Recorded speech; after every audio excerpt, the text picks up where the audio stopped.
And I want to talk a little bit about call options and put options, because a lot of people don't feel like as confident with understanding what options are. And the reason options are important is in the stock market, every day we hear about what the S&P 500 did, we hear about what the Dow Jones did, and in addition to that, there is 3 to 4 times more activity happening in the options market that are making bets on the price movement of the general stock market.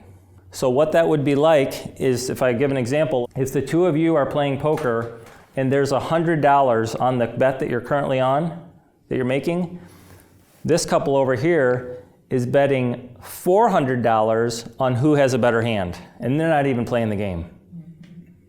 That's the options market.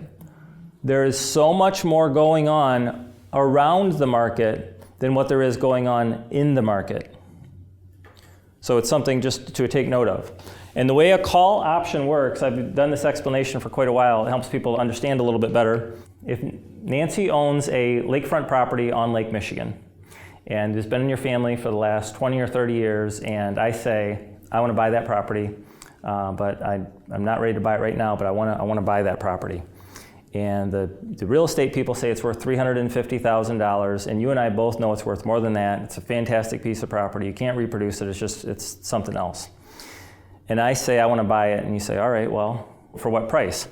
So you've got this $350,000 property, and I say I'll buy it for $400,000 if you'll give me 3 years to decide that I'm going to buy it.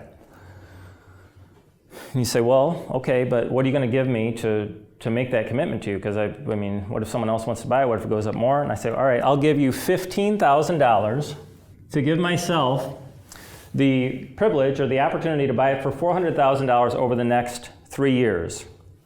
So as it relates here, current price is $350,000. I want to be able to buy it at $50,000, and I'm going to spend $3,000 to purchase the right to be able to buy it at that price. Okay? So if over the next 3 years the value of the lake house goes up to $450,000, what does she get? What's the total amount that she gets for the lake house if it becomes mine? $415,000. She gets the $15,000 that I paid her for the option and the $400,000 for the sale price. Okay? If the value goes down, and she's seen it go up and down. I mean, she said this in the family, she's seen the values go up and down many times over the last years that they've had the property. If the value goes down to $250,000, what does she have? $15,000, and she still owns the property, right? And what happens if it goes down? What do I get? Nothing, right? I've got paid $15,000 to get it. And so the reason call options and put options exist is because I have the ability, if we agree, to be able to have this property tied up to be able for my purchase, if I would like, for significantly less than what she has tied up in the property itself. And so what people will do in this massive market that's 3 to 4 times the market is they will be buying and selling call and put options in a range to be able to have an effect in the market without having all of the money in the market. And it's institutions that are doing this, massive institutions that are doing this. But for you, if you have a portfolio of dividend-paying stocks that are paying you these dividends, you own the stocks already, you could be, and many people do, all of these things that I talk about are very commonly used tools.